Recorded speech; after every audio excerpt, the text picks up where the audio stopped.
Cher ami, c'est un honneur et un plaisir de me tenir aux côtés de Michel Barnier aujourd'hui.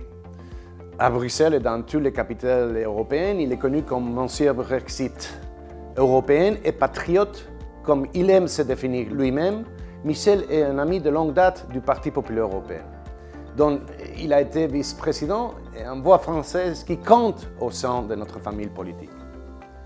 Le sujet qui nous rassemble aujourd'hui est la sortie de La Grande Illusion, le journal du Brexit de Michel Barnier.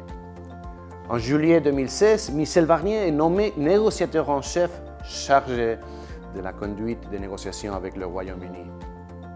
Nous voici, après 4 ans de discussions pour parler, au réveil avancé et un nombre inimaginable de négociateurs britanniques.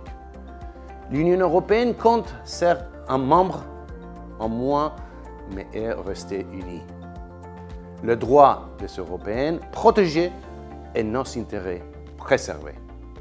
Comme Espagnols, ils sont une grande fierté qu'un Français comme Michel Barnier a pu négocier questions aussi sensibles pour l'Espagne comme l'agriculture, la pêche ou la question de Gibraltar.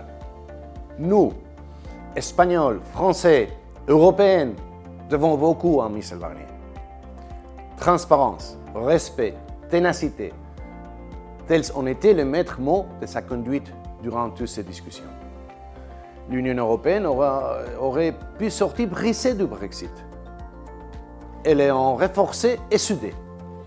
Cela n'aura pas été possible sans le travail exemplaire de Michel Barnier. Dans son livre, Michel nous emmène dans les coulisses de ces négociations historiques. Il partage avec nous le quotidien de ces intenses années. Plus qu'un journal, La Grande Illusion nourrit notre vision politique et deviendra, je suis convaincu, une référence pour nombre de négociateurs au futur.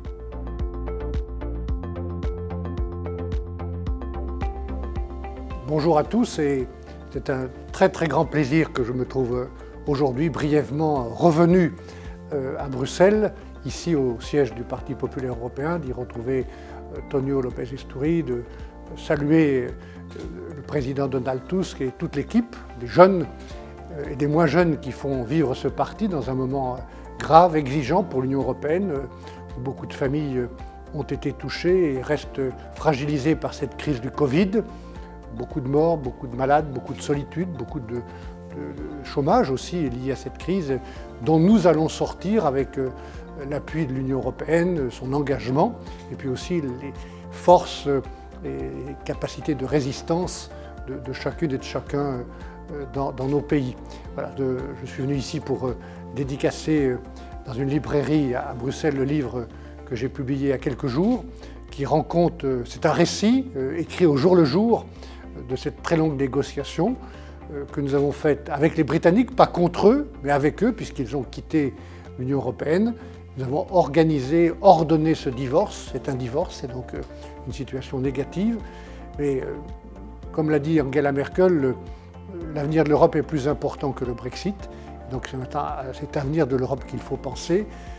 Et tout au long de cette négociation, j'ai eu le souci de préserver l'unité, de dialoguer avec tous les premiers ministres, et notamment les chefs d'État du gouvernement qui appartiennent à notre famille politique, les parlementaires européens qui ont été très actifs, très vigilants, les parlements nationaux, les syndicats, les communautés de business, pour construire et préserver l'unité des 27 et une unité positive pour défendre le marché unique, qui est notre principal atout.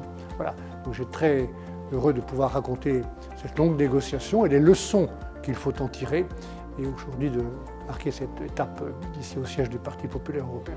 Merci à tous.